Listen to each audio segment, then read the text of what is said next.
Bien, bendiciones para todos. Pueden sentarse los que están de pie.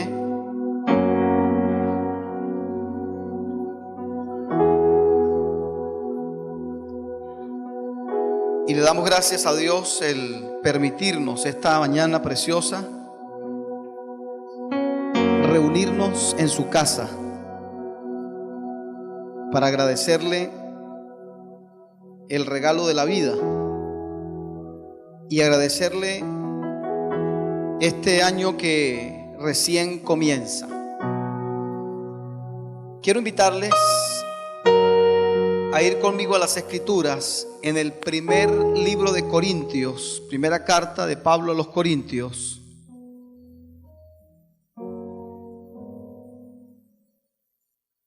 El texto número 6.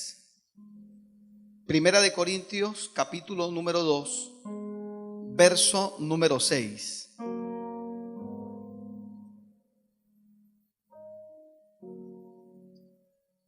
Dice la Escritura: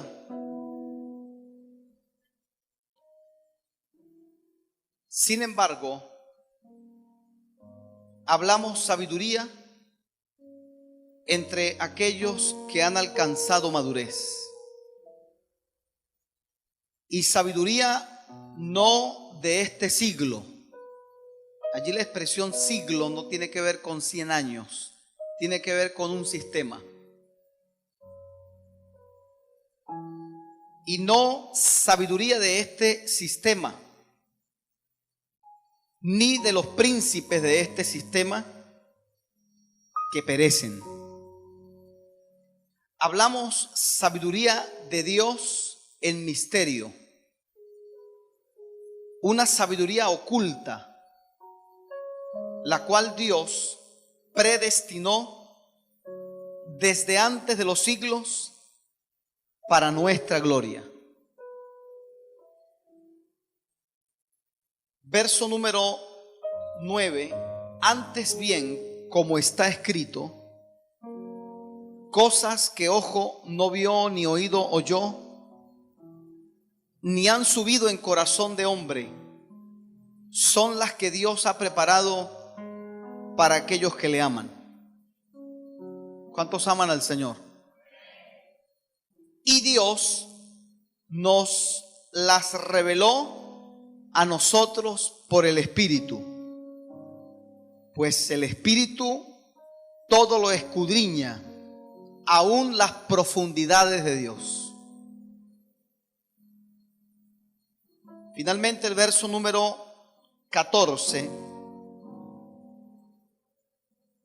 El hombre natural no percibe las cosas que son del Espíritu de Dios, porque para él son locura y no las puede entender, porque se han de discernir espiritualmente. En cambio, el espiritual todo lo discierne, pero a él nadie lo discierne. La versión Reina Valera dice: el espiritual juzga todas las cosas, pero él no es juzgado por nadie. Padre, permite que esta palabra que vamos a expresar en esta mañana caiga en buena tierra y produzca fruto al 100% en el nombre poderoso de Jesús. Que ella cumpla el propósito para el cual tú la has enviado. Que riegue la tierra y haga germinar la semilla y producir fruto al 100%. Que ningún ave, Señor, robe la semilla que será sembrada. Que ningún espino ahogue esa semilla. Que no caiga, Señor, junto al camino, sino en tierra fértil, donde pueda dar fruto para tu gloria y para tu honra. Que tu palabra, Señor, examine nuestros corazones, escudriñe nuestros corazones. Que tu palabra, Señor, nos consuele, nos edifique, nos exhorte en toda verdad, en el nombre poderoso de Jesús. Amén. Este pasaje que hemos leído, uno de los escritores sagrados que más habló de lo que la Biblia menciona como el hombre espiritual fue el apóstol Pablo. Por no decir casi que la única persona, el único escritor que se extendió respecto a este misterio o a esta verdad.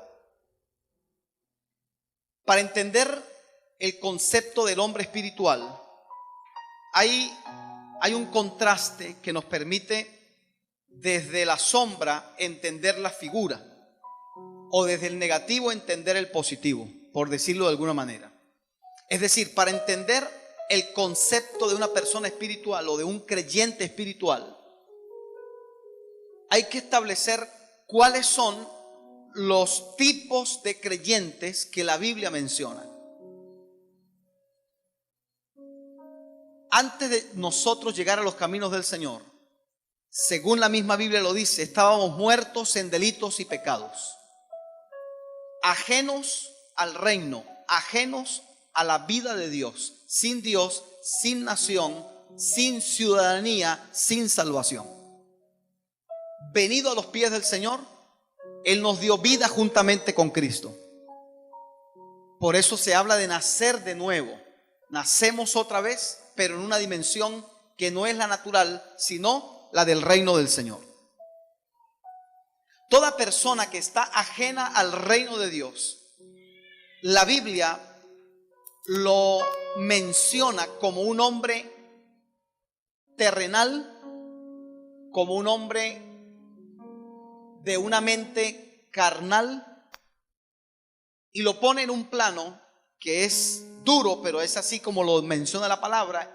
El apóstol Pablo lo llama el hombre animal, el que vive por sus instintos y el que no ve más allá de su nariz, que alcanza a ver nada más su entorno e ignora todo lo que hay detrás de lo visible. Es decir, el mundo invisible para él no existe, y si existe, él no puede percibirlo. Esa expresión, el hombre natural, que usa el apóstol Pablo aquí, está hablando de esa persona ajena a la vida del reino, ajena a la vida de Dios. Es el que dice en el verso 14 que no puede percibir. Sus sentidos espirituales están suspendidos, están muertos, están desactivados. No tiene visión espiritual, no tiene oído espiritual para oír la voz de Dios, no percibe el tacto espiritual, está también desconectado. No puede percibir el mundo espiritual, ni el mundo angelical, ni el mundo de los demonios. Apenas podrá sentir el impacto de sus acciones, de su accionar. Podrá sentir el impacto del accionar demoníaco, podrá sentir en algún momento el impacto del accionar angelical, pero no puede percibir, no puede ver eso que está pasando en el mundo espiritual. Y Pablo dice en el verso 14 que incluso no solamente él no puede percibirlos, sino que para él son locura. Cuando a este tipo de personas, la persona natural, la que está en este ámbito, la que no puede pasar de este ámbito porque no tiene las herramientas para hacerlo, cuando se le habla de esas realidades espirituales, lo máximo que hace es burlarse, porque su mente no capta, no alcanza a entender. Para él es una locura. Y aunque quisiera entenderlo, no puede entenderlo, a menos que el cielo se lo permita. Una vez llegamos al Señor, entonces tú y yo adquirimos un rango que no teníamos. Ahora somos creyentes e hijos de Dios. Algunos movimientos cristianos, tratando de congraciarse con los no creyentes, tratando de no ofenderles, dicen equivocadamente que todos somos hijos de Dios, y eso no es lo que dice la Biblia. La Biblia dice que hemos sido creados, todos fuimos creados por la mano de Dios. Pero solamente, dice el apóstol Juan en el capítulo 1, a los que creyeron en su nombre. a los que creyeron en su nombre, el Señor les dio potestad de ser hechos hijos de Dios. Y por más que uno no quiera ofender, no quiera ser duro, eso es lo que dice la Biblia. ¿Qué condición tienen los no salvos? Bueno, hay muchas expresiones, duras todas, pero no es el punto que vamos a referir ahora. Llegando al Señor, nosotros adquirimos un estatus que no teníamos, somos hijos de Dios. Ahora, dentro del reino se pueden presentar dos condiciones para esos hijos de Dios. Escuchen, la condición del creyente carnal y la condición del creyente espiritual. La expresión carnal no aplica a gente no cristiana. Usted no puede decirle a una persona no cristiana, tú eres carnal. No, es que él no tiene ese rango, no existe para él. Porque el concepto carnal es una persona que estando dentro del reino del Señor, su vida espiritual, la llama del fuego de Dios en su vida está apagada. Ha contristado al espíritu, ha ofendido al espíritu, no ha alimentado su hombre espiritual, por lo tanto está débil en esa parte y ha alimentado las obras de la carne. El concepto carnal tiene que ver con obras de la carne. Indica esto que esa parte del creyente está fortalecida, su hombre carnal está fortalecido. Por lo tanto, su hombre espiritual está debilitado. Y solamente existen esas dos realidades para aquellos que somos hijos de Dios. O somos creyentes carnales o somos creyentes espirituales. ¿Cuántos me siguen? Ahora, todo esto que le estoy diciendo es una especie de fundamento para entender lo que dijo nuestro Señor Jesucristo cuando se entrevistaba con el gobernador Poncio Pilato. Ustedes saben que tuvieron ellos una entrevista, una conversación. Entre las cosas que conversan, hay una expresión que dice el Señor Jesús, y es la que quiero rescatar para unirla con este pensamiento que acabo de mencionarle. Y es acerca de la naturaleza de lo que Él era. Entre las cosas que Jesús le dice a Poncio Pilato, le dice, mi reino no es de este mundo. Otra vez la expresión que aparece, sistema. Mi reino no pertenece a este sistema. Cuando Jesús expresa esto, no solamente está hablando del origen y la procedencia de su reino, sino también del funcionamiento y la dependencia de ese reino. No entiendo. Cuando Jesús dice mi reino no es de este mundo, está diciendo mi reino no nació en este sistema, mi reino no depende de este sistema, mi reino no funciona por principios de este sistema, mi reino se sostiene fuera de este sistema. Escuche, nada de lo que suceda dentro de lo que llamamos mundo, entendiéndose esto por sistema otra vez, nada de lo que suceda dentro del sistema mundo puede alterar o puede afectar el reino de Dios. Ni su agenda, ni sus planes, ni su voluntad, ni su propósito. Nada de lo que pase en el sistema en el cual usted y yo estamos, porque Jesús dijo, Padre, no te pido que los saques del sistema, sino que los libres del mal. Por algún motivo el Señor nos tiene dentro de este sistema, pero no formamos parte de este sistema. Es lo mismo que dijo el escritor sagrado, por la fe vivimos y no por vista. ¿Cómo opera el hombre que vive dentro del sistema natural? Por los sentidos naturales. Esa es la gente que dice, los escépticos que dicen lo que yo no alcance a ver y no alcance a tocar, para mí no existe. Es la frase de los científicos. Lo que no podemos pasar por un tubo de ensayo y comprobarlo, y no podemos evidenciarlo de manera tangible, para nosotros no existe. Lo dicen incluso algunos de la rama de la ciencia de la medicina los científicos, es la frase predilecta de ellos. Si no lo veo, no existe. para nosotros lo que no se ve es más real que lo que se ve. Pues la Biblia dice que lo que se ve fue hecho de lo que no se veía. De manera que lo que sostiene el mundo visible es una fuerza invisible, que aunque es invisible es más real que lo visible. Y es la palabra de Dios que sustenta con su palabra, dice la Biblia, todo lo creado. Le digo esto porque una de las preguntas que la gente se hizo en los últimos, los creyentes se hicieron en los últimos meses, fue: ¿en qué quedó lo dicho por los profetas a inicio del año 2020? ¿En qué quedó la agenda profética 2020? Algunas personas creen equivocadamente que primero lo que pasó el año pasado, y todavía incluso se está sosteniendo en algunos lugares, ningún profeta de Dios lo vio. Primero.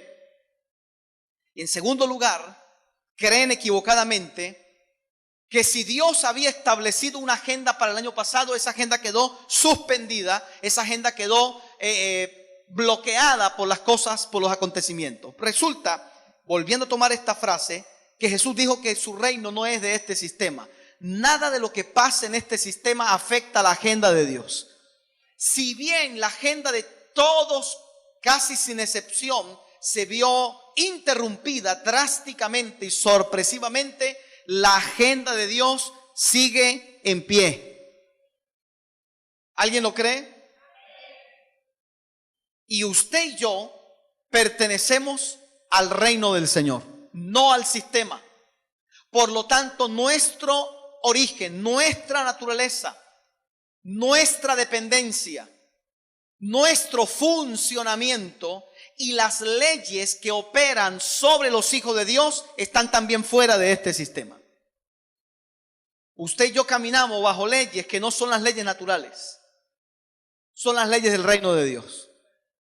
Dijo el apóstol Pablo en algún momento: la ley del Espíritu de vida en Cristo Jesús me ha librado de la ley del pecado y de la muerte. Las leyes del reino del Señor, oigan, no anulan las leyes presentes, las terrenales, sino que las superan y las transforman para la gloria del Señor. Ahora, tengo en mis notas, como es mi costumbre al iniciar cada año, de alguna manera los profetas de Dios se toman el comienzo del año para anunciar aquello que Dios hará a lo largo de ese año. Es lo que se conoce como la palabra profética o la agenda profética. Abro un paréntesis que no tiene que ver con los buenos deseos de un hombre, de un hijo de Dios, de un hombre de Dios para la iglesia o para el mundo. Son dos cosas diferentes. No tiene que ver con los votos que hacemos terminando y comenzando el año, de lo que vamos a hacer ese año. No tiene que ver con los mensajes de felicitaciones que nos enviamos o que le damos al pueblo del Señor: te deseo un año lleno de bendiciones. Es decir, agenda profética está por encima del capricho y el deseo de una persona, por muy bueno que ese capricho y ese deseo sea. La agenda profética en ese sentido es fría porque Dios la da y no está condicionada a la opinión del que la está recibiendo y la tiene que transmitir. Más allá de que a mí me guste, no me parece, no estoy de acuerdo, quiero agregarle algo, lo que Dios dice es lo que Dios dice. Y escuche esto tan interesante. Mi trabajo es recoger lo que las voces proféticas dicen para el año que inicia. Eso es lo que yo hago. Primero porque usted y yo necesitamos esa agenda para movernos en nuestro año. Y segundo, como hombre de Dios tengo esa responsabilidad. De alguna manera la agenda profética es un mapa para nosotros conducirnos en un año. Tomé esta nota el 15 de enero del 2020, ya casi hace un año. Y oiga lo que Dios estaba diciendo en enero del 2020. Para aquellos que creen que a Dios las cosas le toman por sorpresa. Para aquellos que creen que no hubo ningún profeta que vio venir un acontecimiento que sin duda ha marcado la humanidad y del cual se hablará por décadas. ¿Qué dijo Dios?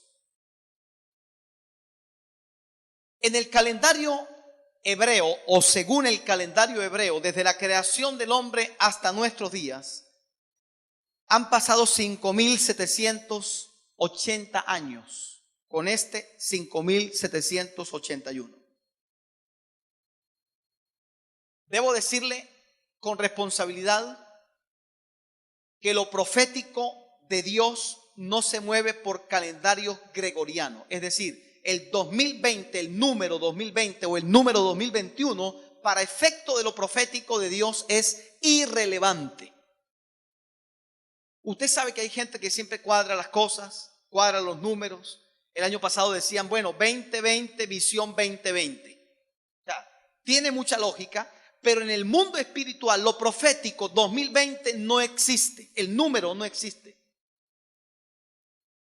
Según la Biblia, Dios establece sus tiempos, no el hombre. ¿Cuántos me siguen? Entonces, la década del 80 es la década que está transcurriendo desde la creación del hombre hasta nuestros días. Década del 80. Empezó en septiembre de 2019. En septiembre de 2020 empezó el segundo año de la década del 80. 80, 81. Eso no es lo sorprendente. En el idioma hebreo, los números se registran con letras. No me pregunte por qué. A diferencia nuestra que tenemos números y letras, en el idioma hebreo para usted colocar un número tiene que usar una letra prestada. Para colocar el número 1 tiene que prestar la letra Aleph, que es a su vez es una letra, pero si la usas como número representa el número 1 y así tienes varios números en el vocabulario hebreo. ¿Sabe cuál es la letra que se presta para escribir 80 en el idioma hebreo? Una letra que traduce, es la letra Pei, y esa letra traduce hablar, declarar. Téngalo allí en mente. Década del 80. La letra que lo representa es hablar. La década del 70, que fueron 10 años, 70 al 79, 10 años que pasaron, del 2009 al 2019, Ajin, que tiene que ver con visión, la palabra Ajin, que a su vez es 70, tiene que ver con visión. Entonces mire cómo funciona esto. Primero visión, después se declara. Oiga esto, eso está en la Biblia, eso está en la Biblia. Vio a Adán a su esposa y después declaró de lo que estaba viendo, la llamó varona. En el orden de Dios, primero hay un diseño, después se declara y finalmente se ejecuta ese diseño. Voy a esperar que choquen sus neuronas. Ni yo estoy entendiendo muy bien lo que estoy diciéndole. Es una década para declarar. De hecho, si usted busca la letra, lo que le gusta investigar, en la forma, la expresión gráfica de la letra hebrea, a diferencia también de nuestro idioma, que las figuras de las letras no tienen nada que ver, no tienen sentido, en el idioma hebreo, una letra, su figura también transmite un mensaje. Y la figura es una boca que está hablando, una boca que está hablando. Escuche parte de la agenda profética 2020. Década del 80. El número 8 en la Biblia primero nos habla de pacto. Era el número que simbolizaba pacto. De hecho, cuando se hacía uno de los pactos en la Biblia, entre dos personas o entre Dios y el hombre, habían varios pactos: el pacto de amistad, el pacto de sal, el pacto de sangre, el pacto generacional, el pacto de muerte. Había un pacto que se hacía entre dos personas, por supuesto de amistad, en el cual se partía el animal, se tiraba, y los dos pactantes pasaban entre los animales partidos. Eso aparece en Jeremías, aparece también en el libro de Génesis, capítulo número 18. Y dice que pasaban entre los animales partidos. Y si usted hacía una toma aérea de esas dos personas que estaban haciendo el pacto y el recorrido que estaban haciendo, literalmente estaban dibujando un 8, visto desde arriba. Porque el 8, entre varios símbolos, tiene pacto. El niño era circuncidado el 8º día, el niño varón. El 8 simbolizaba el número en la mentalidad hebrea que no tiene final, un número que usted no sabe dónde comenzó a hacer el número, dónde terminó a hacerlo. Dios, indicando con esto que esta década, la manifestación del pacto al cual usted y yo hemos entrado, el nuevo pacto en Cristo Jesús, en su sangre, en esta década veremos una manifestación poderosa de ese pacto que usted y yo hemos hecho con el Señor. Una década para haber manifestado ese pacto con poder, con énfasis de parte de Dios para nosotros. El 8 también tiene que ver con comienzos. ¿Por qué? Porque fue un día 8 cuando Adán comenzó a regentar la creación. Es decir, el día 8 de la creación, Adán se puso el uniforme, se puso la plaquita que decía gerente, porque Dios le dijo: sojuzga la tierra, domínala, ejerce dominio sobre ella. 6 días de creación, el 7º día Dios descansó de sus obras, y el 8º día, un día como hoy, Adán comenzó a gerenciar la tierra. Comienzos. Primer día de la semana. El Señor decía: 2020 será un tiempo de comienzos, y no solamente de comienzos, de nuevos comienzos. Escuche eso. Y esto me llamó poderosamente la atención, porque muchas veces, aunque somos gente espiritual, no entendemos todo el lenguaje de Dios. Le confieso que yo enseñé esto y lo decía y lo creía porque salió de la boca de Dios, mas no lo entendía. Ahora, ¿quién no entiende hoy, mirando en retrospectiva, que el 2020 estaría marcado por nuevos comienzos? ¿O no hubo un nuevo comienzo para gran parte de la humanidad? Decía el Señor, nuevos comienzos, tomando a Noé, porque fueron 8 personas las que entraron al arca y 8 personas salieron. Oiga, la primera cuarentena en la Biblia se vivió en el arca de Noé, sin tapaboca y rodeado de animales. Sonría, que no se ve que está sonriendo, tranquilo. Entonces, 8 personas, el 8 nos habla de comienzos y nos habla de nuevos comienzos. Prácticamente comenzó una segunda creación.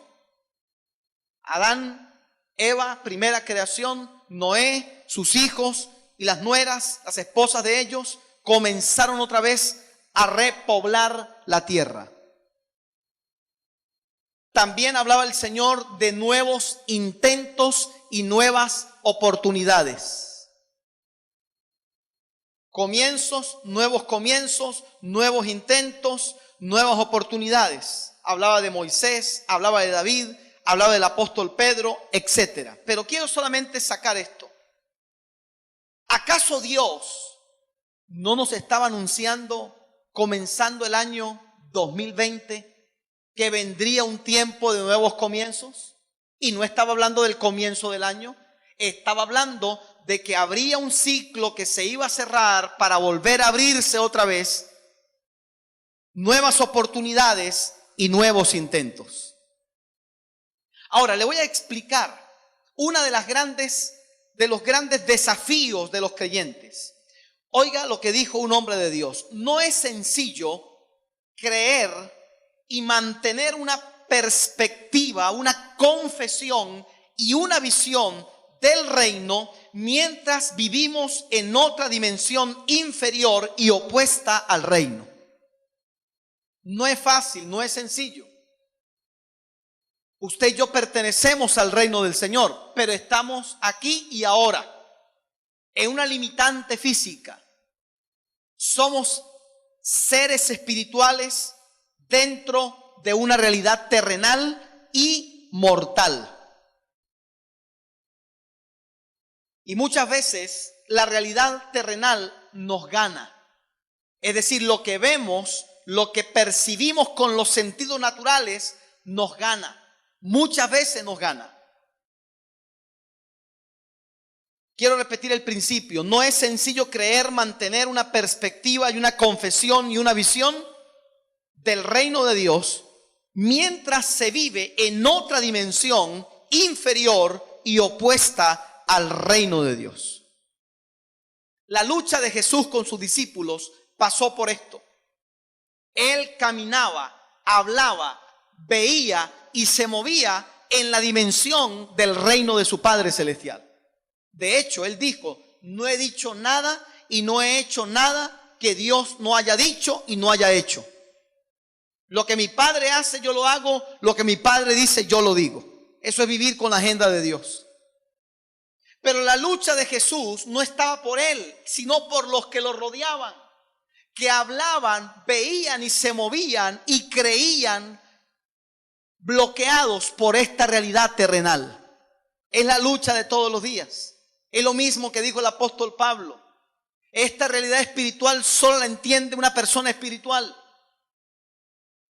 Es lo que dice la Biblia respecto a Abraham. Creyó en esperanza contra esperanza. Es decir, lo que el mundo dice, esa es una esperanza, pero lo que Dios ha puesto en tu vida es otra esperanza. Y esa es la lucha de todos los días. Lo que vemos versus lo que creemos. Por eso a Jesús los discípulos muchas veces le entendían todo al revés. Por eso en un momento le dijo a los discípulos: cuidaos de la levadura de los fariseos. Y ellos entendieron que Jesús les estaba reclamando porque no habían traído pan. Mire usted la locura. Jesús le hablaba en un lenguaje de alto nivel y ellos agarraban ese lenguaje y lo desbarataban y lo llevaban a un plano natural, carnal. Por eso en algún momento les dijo: alzad vuestros ojos y mirad cómo los campos están listos para la cosecha. Y los discípulos, creyendo que Jesús estaba equivocado, le dicen: Señor, faltan 4 meses para la cosecha. Y él dice: pero yo veo que los campos están listos para la cosecha. ¿Cuántos pueden verlo? Que él estaba viendo otra cosa. Él veía el mundo espiritual, permanentemente estaba abierto ante sus ojos. Mientras los discípulos, el mundo natural estaba permanentemente abierto y el espiritual ocasionalmente, por misericordia de Dios, se abría ante sus ojos. Quienes caminan en la dimensión espiritual hablan una cosa y quienes le rodean entienden otra. Y quienes le rodean hablan una cosa y el que camina en la dimensión espiritual ve otra cosa totalmente diferente. Esa es la lucha que tiene cuando una persona espiritual tiene que convivir dentro de un círculo de gente carnal, que son creyentes pero son carnales, y peor si tiene que moverse con gente natural. Le pasó a Moisés, le pasó a Eliseo, le pasó al profeta Elías, le pasó a Samuel, le pasó a los hombres y mujeres de Dios, a Abraham. Abraham era el hombre que tenía la visión espiritual, Lot andaba viendo la visión natural. Es la lucha de todos los días. Ahora, aquí debemos llenarnos de paciencia. Porque si no te llenas de paciencia y de amor, vas a terminar crucificándolos a todos, sacrificándolos a todos.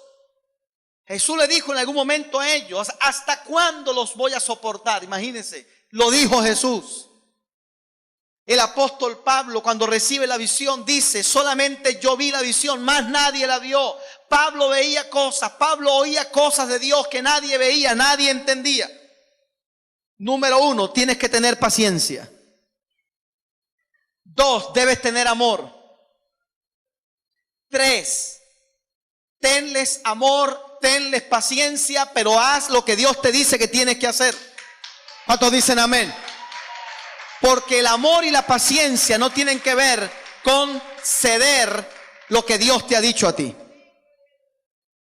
Abraham amaba a Lot, pero Abraham no se plegó a lo que Lot quería. Abraham fue por el camino de Dios. Los profetas veían algo, los siervos no entendían, pero los profetas no bajaban la convicción o la voluntad al del otro, sino que iban a lo que Dios le había dicho a ellos. Jesús amaba a sus discípulos, pero nunca cedió a sus pretensiones. Jesús sabía lo que tenía que hacer. Él dijo: yo sé a lo que he venido, nací para esto y a esto voy. El hecho de que sea difícil mantener una perspectiva y una confesión y una visión por encima de un sistema y de una dimensión terrenal, no indica, el hecho de que sea difícil, no indica que sea imposible. Esa lucha la tendremos mientras vivamos en esta realidad. Digo esto porque si usted atiende lo que Dios dijo respecto a la agenda del año 2020, prácticamente esa agenda está condicionada, o debo decir, la agenda de Dios para este año está condicionada a la agenda de Dios para el año pasado.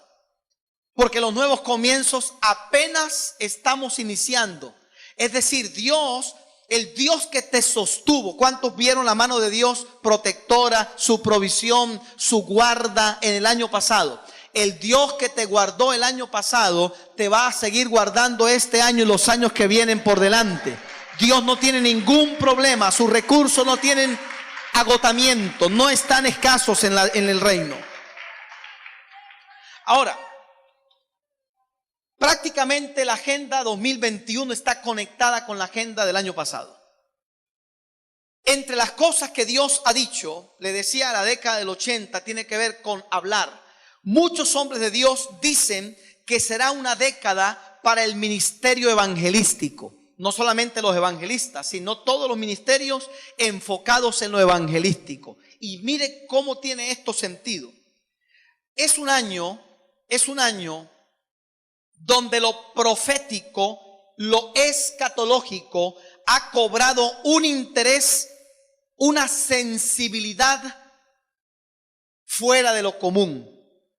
A partir de los eventos del año pasado, la gente se interesó, tanto los creyentes como los no creyentes, por estudiar lo profético, por revisar las profecías. Por supuesto, hay de todo en el mercado, hay especuladores, los tarotistas, los del horóscopo, todo el mundo tiró mano, todo el mundo metió su opinión. Pero nosotros somos los hijos de Dios, tenemos la palabra profética más segura y tenemos, escúcheme, la responsabilidad de guiar a la gente que desconoce lo profético sin caer en apasionamientos, sin caer en especulaciones, sin caer en manipulaciones, decirle a la gente dónde está el reloj de Dios por este tiempo. ¿Cuántos me están escuchando?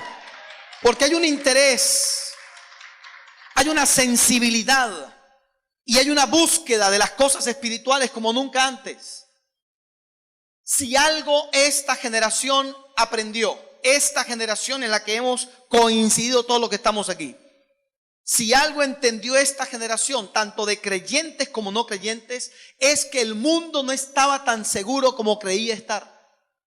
A esta generación se le dice la generación de la Odisea, la que dice que no tiene necesidad de nada, la que dice que todo lo tiene, la generación que establece sus propias reglas de juego, la generación que dice o cree que es ella la que va a decir lo que es correcto, lo que no es correcto, lo que es moral, lo que no es moral, lo que es ético, lo que no es ético. Y a esa generación que se sentía tan segura, que se sentía tan cómoda, la ha sorprendido la vida con los últimos acontecimientos. El mundo nunca más será igual a partir del año pasado. Créame esto que le estoy diciendo. Esa sensación de seguridad ya no está. Esa sensación de dar las cosas por hecho, de que la agenda se va a dar porque se va a dar, de que lo que tengo planificado va a ser así, porque va a ser así el mundo. Y esa generación está profetizada en el libro del apóstol Pedro. El apóstol Pedro dice que hay una generación que dice: el mundo está igual desde que se creó hasta nuestros días. El mundo no ha pasado nada, el mundo sigue, todo está igual. El mundo, no hay nada, fuerza invisible que impida que el mundo continúe. Esa generación que estaba tan segura y que daba las cosas por sentadas, hoy no las da por sentadas, hoy no se siente tan segura. ¿Cuántos están conmigo todavía? Entonces es un tiempo donde hay un gran interés, un hambre, una sensibilidad por el mundo espiritual, por todas las cosas que han pasado. Y allí donde muchos pescan en río revuelto, hay un pueblo que tiene que dar una buena noticia a la gente, y esa buena noticia se llama evangelio. No podemos perder la esencia de lo que somos. Oiga, la iglesia no puede perder su esencia. La iglesia no puede olvidar su naturaleza. ¿Para qué estamos como iglesia? Para anunciar las virtudes del que nos llamó de tinieblas a luz. Amén. Este año es un año de reordenamiento de prioridades. Reordenamiento de prioridades. ¿Qué significa eso? Que tendremos que agarrar, muchos lo han tenido que hacer, agarrar su lista de prioridades y tener que reacomodarlas. Y las cosas que creíamos que eran importantes no son tan importantes a la luz de los últimos acontecimientos. Y las cosas que teníamos en el último lugar hemos tenido que tomarla y ponerla en primer lugar. Es decir, la gente ha tenido que reacomodar su tabla de valores y su tabla de prioridades. Por lo tanto, también será un tiempo de cambios y transiciones. Diga conmigo: cambios y transiciones. Dígalo aunque no entienda: cambios y transiciones. En algún momento ahondaré en este aspecto, pero créame que estamos nosotros dentro, somos una generación bisagra, somos una generación de punto de inflexión. Nos tocó a nosotros, según las estadísticas. No se repite esta generación todos los días. Nos tocó a usted y a mí coincidir en este tiempo de la historia. También será un tiempo de fortalecimiento familiar. 3 amenes, Dios le pague. Será un tiempo de fortalecimiento familiar. ¿Alguien lo cree? Oiga, eso tiene que ver con prioridades. Si algo ha tomado relevancia en los últimos meses, ha sido el concepto de la familia. Fortalecimiento familiar. Nos dimos cuenta que la provisión de Dios viene porque viene. Mire la gran enseñanza que estoy seguro todos los que estamos aquí, los que están oyéndonos, hemos tenido que aprender quizá a la fuerza. Alguien me dijo esto en estos días, muy cierto. La iglesia siempre ha dicho que vive por fe, que creemos en el Dios que provee. Eso es verdad. Pero no habíamos tenido la oportunidad de atravesar una circunstancia donde el milagro de provisión fuera tan necesario como este tiempo. No sé si me está captando. Claro, sabemos, de eso no tenemos duda, que Dios es nuestro proveedor. Pero usted sabe, salimos, trabajamos, regresamos. Entonces, en el inconsciente, muy en el fondo, uno decía: sí, Dios es mi proveedor, pero tengo que salir porque si no salgo no traigo nada. Entonces Dios nos demostró: no, es que yo soy tu proveedor, salgas o no salgas. Mira, la Biblia dice que el que recogía maná, el que recogía más maná del necesario se echaba a perder. Es decir, de ahí viene el texto que dice: el que recogió más no tuvo más, el que recogió menos no tuvo menos. De alguna manera, ese texto significa, y así lo dicen, usted verá si lo cree o no lo cree, yo le digo lo que significa literalmente en el hebreo. El que recogió mucho pero no le correspondía, se le compactó. Y el que recogió poco pero dejó una porción por recoger, este poco que recogió se multiplicó. De allí que en su estómago solo cabe lo que cabe. Cabe lo que cabe, no cabe más. Alguien diga amén. Lo que pasa es que habían israelitas, para que usted vea que el bachaqueo no es nuevo, habían israelitas bachaqueros de maná, qué tremendo. Recogían maná cuando no había que recogerlo. Mire qué tremendo, el día de reposo, Dios dijo, ese día no van a recoger maná, les enviaré doble porción el día anterior para que ese día lo dediquen a buscarme a mí y a estar con su familia. Pero había gente que decía, no, hay que guardar, uno nunca sabe, y salían a recoger y el que recogían se convertía en gusano, le salía gusano. Es decir, 6 días el maná no se dañaba. 7º día, el que recogía ese día se dañaba. ¿Qué te está diciendo Dios? No por trabajar más vas a tener más. Muchas veces haciendo más haces menos, porque lo que hiciste de más se convierte en gusanos. Es fuerte. ¿Qué nos enseñó el Señor? ¿Te das cuenta que salgas o no salgas, el maná yo lo voy a traer a tu casa? ¿Te das cuenta que no es porque vayas y vengas? No, no, no. Vas y vienes porque es una ley de la vida. El trabajar es una ley de la vida, pero no es la ley que te trae el pan. Esto es tremendo, lo tuvimos que entender, lo tuvimos que aprender. Porque en los primeros meses mucha gente vivió de sus ahorros. Quizá la clase alta no, pero la clase media y la clase baja sí.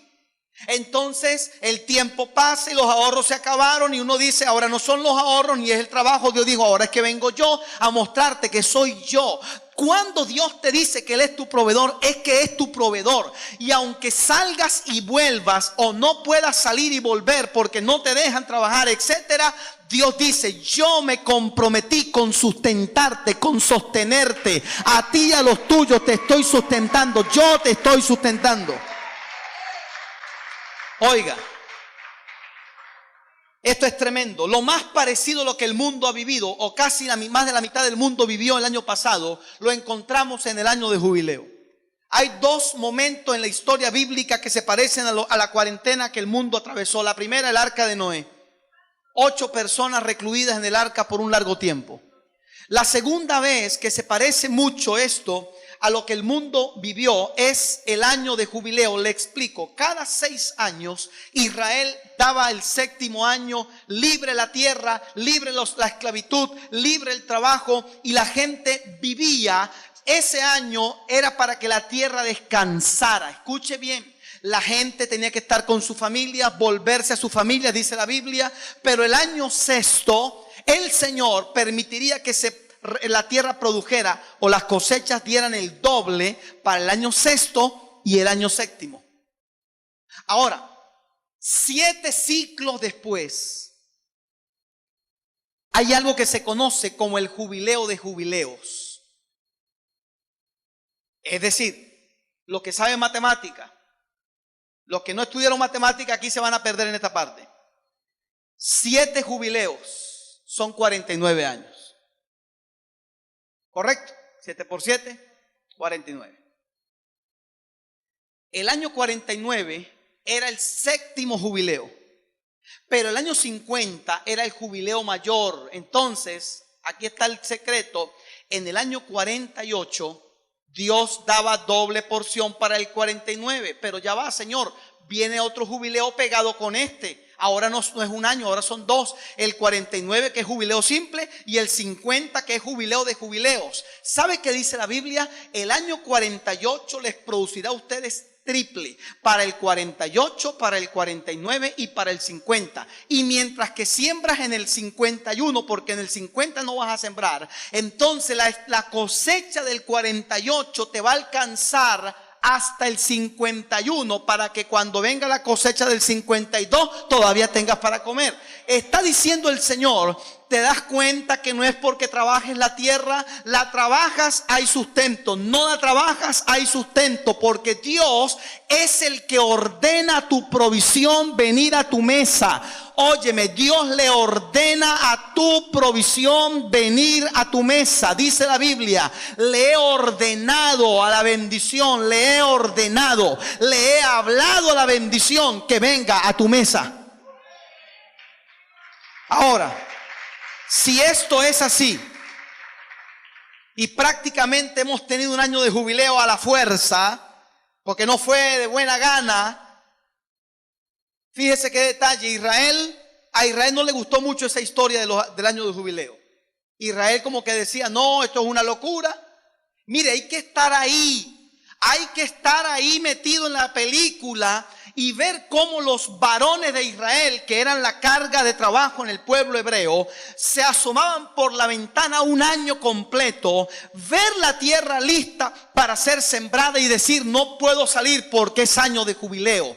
Pero el año de jubileo mayor, año 49 y 50, imagínate la película, 2 años el tipo asomado por la ventana mirando el campo y diciendo, cuánta cosecha pude sacar este año, pero Dios dijo año de jubileo. La desesperación, la incertidumbre, la impaciencia, queriendo salir pero no puedo. Lo más parecido a lo que el mundo ha vivido es eso que le estoy contando. La gente, la cabeza echando números. Cuánta gente en estos meses sacando cuenta, Dios mío, me perdí de ese viaje, me perdí de ese contrato, se cayó ese negocio, se me cayó esa caída, esa maraña.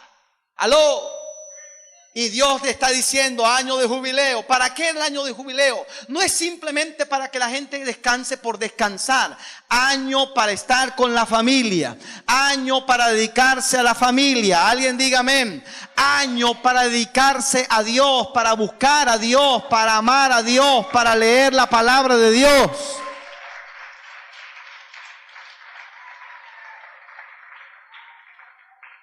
Después del año de jubileo venía, por supuesto, el primer año, se cerraba el ciclo completo de 50.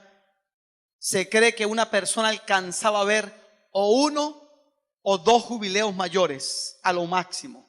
En el tiempo moderno, difícilmente alguien pudiera ver más de 2 jubileos mayores. Pero imagínate la película, así como te imaginas cuando Noé y su familia salieron después del diluvio, todo un nuevo comienzo.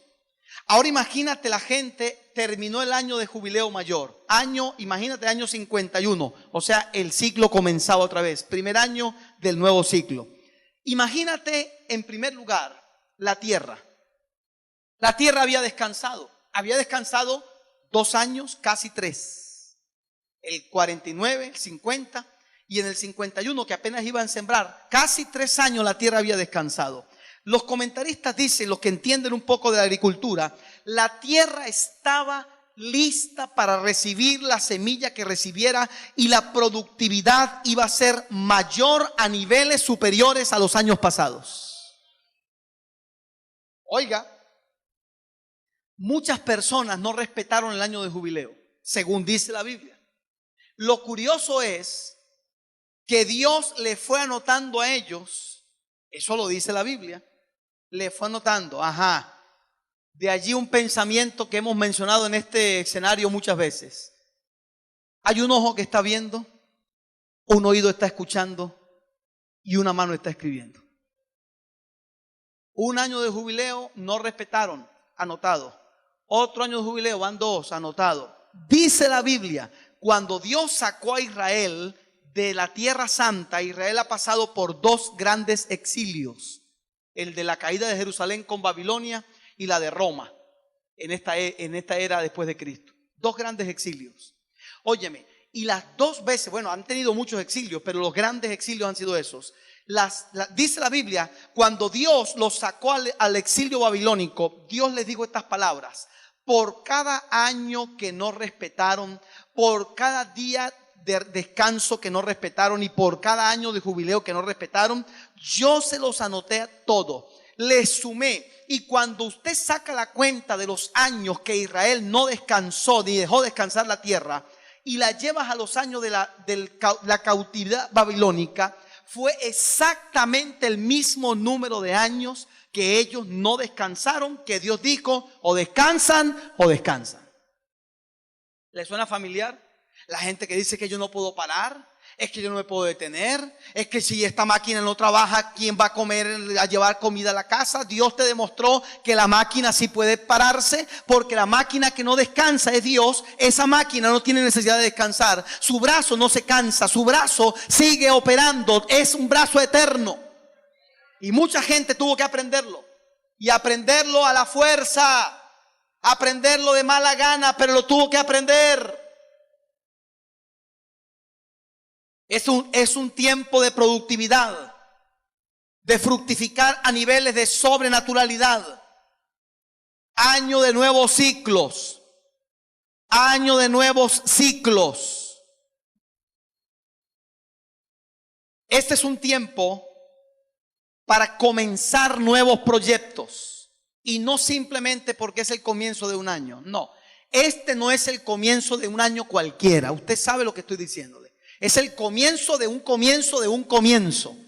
Por todas las cosas que han vivido la humanidad en los últimos días. Es un tiempo, como lo enseñamos en algún momento en este escenario, el siglo que se dio de la fe, es un año para desarrollar más nuestra fe. Dios te demostró que Él es tu sustentador. Se lo demostró a mucha gente.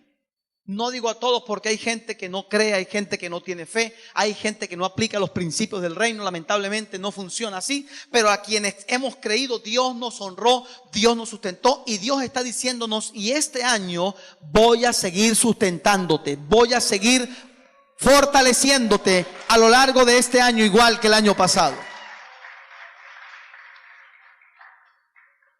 Quiero ir cerrando diciéndote lo que leíamos al comienzo. El hombre espiritual todo lo discierne, pero a él nadie lo discierne. Según los que entienden el griego, Pablo está hablando de esta manera. Lo que Pablo da a entender es, el espiritual está en condición y en posición de ver todo, pero él no puede ser visto por nadie.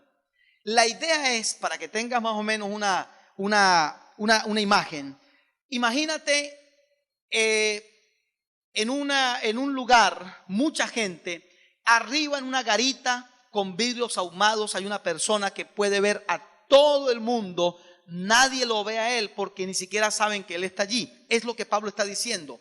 El espiritual está en condición y en posición de ver todo, pero a él nadie lo está viendo. Ahora, ¿de qué estamos hablando? Estamos hablando de poder discernir lo que pasa. Mira, todo lo que te pase en la vida, por favor reciba esta palabra. Lo que te pase en este sistema, tú tienes que filtrarlo con el lente espiritual, no con el lente natural. Porque si tú no filtras con el lente natural, espiritual, te vas a sufrir, vas a tener dolores de cabeza. Tú tienes que filtrar las cosas. Esa persona que parece querer hacerte daño, esa persona que parece ser una persona maldiciente, una persona idólatra, tienes que verlo como Jesús filtraba todo. Él miró a la multitud, dice la Biblia, como ovejas que no tienen pastor. Así los veía él. Tenemos que ver las cosas desde la óptica de Dios. Y le digo algo, vamos a sufrir mucho menos. Vamos a llevar menos dolores de cabeza. Si usted se va a llenar de lo que diga el mundo, mire, permítame la expresión, el mundo está loco de remate. Si usted se va a guiar por las noticias, por las redes sociales, usted se va a volver loco. Pero el Hijo de Dios está en un tiempo de tener que buscar el mapa, no en la tierra, buscar el mapa donde está, en el corazón de Dios. Aquí está el mapa del hombre espiritual. El hombre espiritual se mueve por lo que dice este libro. No ha pasado de moda, no es un libro antiguo, es un libro eterno. Y lo que está contenido aquí es la palabra de Dios, es el consejo de Dios, es la voluntad de Dios, es la mente de Dios, es el deseo de Dios. Nunca pasará de moda. Tiempo nos faltaría para ver cómo lo que pasa en el mundo hoy está en la Biblia. Siempre estuvo allí, siempre estuvo profetizado, siempre estuvo codificado. Créame lo que le estoy diciendo. Estaba encriptado en la Biblia, estaba en diseño, estaba en profecía, estaba escondido, estaba, mire, de todas las maneras posibles, siempre estuvo en la Biblia. Solo que el hombre espiritual es el que lo puede ver. Él puede entender ese lenguaje celestial. Por eso la gente natural abre la Biblia y encuentra un libro de buenas historias. Pero el hombre espiritual abre la Biblia y encuentra allí la palabra de Dios. Por eso Jesús agarró a los creyentes de Emaús. Jesús, el hombre espiritual. Los de Emaús andaban en las noticias, en los periódicos. Eso es lo que tenemos hoy. Los que andan por el periódico, los que andan por la palabra de Dios. Cuando Jesús aparece le dicen, ¿y tú no sabes lo que ha pasado? ¿Eres el único ciudadano de esta nación que no sabe lo que ha pasado en Israel? ¿De qué le están diciendo? Tú no lees noticias, tú no sabes lo que pasó con Jesús de Nazaret. Le están hablando a él, pero tú no necesitas estar tan informado de las cosas, porque en el reino que tú caminas se mueve por revelación, no se mueve por información. Y Jesús les abrió las escrituras, y lo que ellos habían leído desde niños quizá nunca lo entendieron. Y cuando Jesús les abrió el libro, los paseó literalmente, dice la Biblia. Eso fue tremendo, una cátedra, desde Génesis a Apocalipsis, y paseándolos por la ley, los escritos y los profetas, les mostró los padecimientos que él habría de sufrir. En otras palabras, el Señor les abrió la palabra. La habían leído siempre con sentidos naturales, pero ahora vino el hombre espiritual, le abrió la palabra y ellos la entendieron. Y cuando Jesús se fue, dijeron estas palabras. Cuando Él nos estaba enseñando la escritura, nuestro corazón ardía. ¿Qué hizo Jesús? Agarró el fuego que estaba en Él de la revelación e incendió el corazón de ellos con el fuego de la revelación, para que sus ojos vieran lo que no habían podido ver hasta ahora. Usted está en este mundo no para enceguecer la gente, sino para iluminar a la gente. Estamos en un tiempo en que tenemos que hablar desde otra cosa, desde otra posición, desde otra dimensión. El mundo se está volviendo loco entre noticias malas y entre especulaciones. Mira, hay gente que ya no haya qué hacer con la vida. La desesperación, el miedo, la manipulación, la incertidumbre, el temor. Pero usted y yo somos los hijos de Dios. Y estamos en este tiempo para mostrarle a la gente lo que Dios nos ha enseñado a nosotros. Esto es insólito. ¿Cuánto deseó mucho creyente ver alguna señal del fin de los tiempos? La gente decía, yo me voy a morir y no voy a alcanzar a ver una señal siquiera del fin de los tiempos. ¿Ya la viste? ¿No querías verla? ¿Quieres más? Según dijo Jesús, apenas esto es principio de dolores. Termino diciéndote, estamos comenzando un año que Dios ha asegurado va a ser glorioso para los hijos de Dios. Un año donde veremos la manifestación de su gloria. Colóquese en pie, por favor. Un año donde su mano será vista como nunca antes. Y el Dios que te sustentó, Él dice el día de hoy, yo te voy a seguir sustentando. Estamos simplemente en un año para abrir nuestra boca. Recuerde, en la década del 80, la letra para escribir 80, se lo voy a repetir otra vez, se escribe P, y los que les gusta investigar, escríbanlo y lo van a buscar. Es la boca que está hablando. Es una letra que parece una boca que está hablando. Y el mensaje es un tiempo para hablar, para hablar, para hablar. Así sea con tapaboca, pero para hablar. Y decirle a la gente, todo esto que para mucha gente es nuevo, es sorpresivo, es novedoso. Siempre Dios lo anunció, siempre Dios lo mostró. Es un tiempo en el que vas a ver maravillas de Dios, sorpresas de Dios, para bien sobre tu vida y sobre tu generación. Levante sus manos. Señor, queremos darte las gracias en esta preciosa mañana. Señor, decirte que tomamos esta palabra y caminamos sobre ella. Decirte, Señor, que tú siempre has estado al volante de la historia. Que aunque muchas veces, Señor, pareciera que el volante hubiese quedado solo, que aunque muchas veces pareciera, Señor, que el barco no va con rumbo, sino que va a la deriva, tú estás allí, Señor. Que aunque muchas veces, Señor, el mundo parece que se va por un despeñadero, tú eres el Dios de la historia. Y como dice la Biblia, Tú te sientas ante la multitud de los reyes y te ríes de ellos. Porque tú eres Dios, porque tú eres eterno y porque todos ellos, Señor, son temporales. Te damos las gracias, Señor, por habernos traído a este reino. Ayúdanos a entender que es un reino superior. Ayúdanos a entender, Señor, a poder vivirlo, expresarlo y experimentarlo todos los días.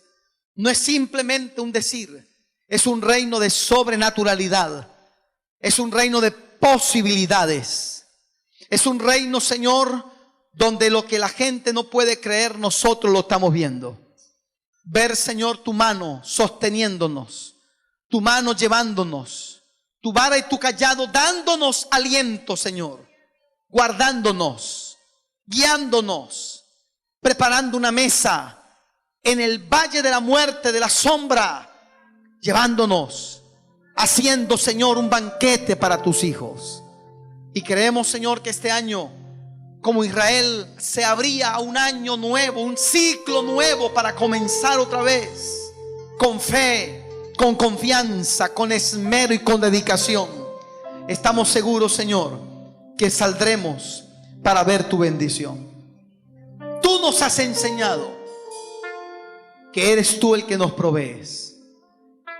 Lo has enseñado de manera contundente, Padre, que tú eres el que nos das, que tú eres el que nos das el respirar, la vida, que tú eres el que cuida de nosotros. Señor, y aunque el mundo, aunque la tierra tiemble, como dice el salmista, tú eres nuestro amparo, tú eres nuestra fortaleza, tú eres nuestro pronto auxilio en la tribulación.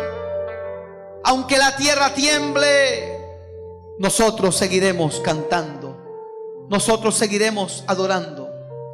Un año, Señor, para seguir agradeciéndote, un año para seguir dedicándonos, año de servicio, año de compromiso, año de entrega, año, Señor, para seguir dando de las habilidades, de las capacidades, de las destrezas, los dones, Señor, el ministerio, la unción, la gracia que le has dado a cada uno. Este es el año de desplegar todo ese potencial solo para tu gloria y tu honra, Señor. Permítenos ser luz a quienes nos rodean. Permítenos, Señor, transmitir fe y confianza a los que nos rodean. Que la gente pueda ver en nosotros ese reino. Que puedan ver a través de nosotros al Dios invisible. Que puedan ver el reino invisible a través de nosotros. Permítenos este año, Señor, ser instrumentos de bendición, ser instrumentos de paz, y no ser propagadores ni multiplicadores de tragedias. No ser, Señor, correos de malas noticias que tanto abundan en este sistema. Que podamos traer a este sistema las buenas noticias de nuestro sistema, de tu reino, Señor. Padre, muchas gracias. Que este 2021 venga sobre nosotros en su esplendor, porque este será el año agradable de Dios para nosotros. En el nombre de Jesús. Muchas gracias, Señor. Amén. Bien, mis amados, que el Señor cumpla esta palabra sobre cada uno de ustedes y que Dios les dé un 2021 lleno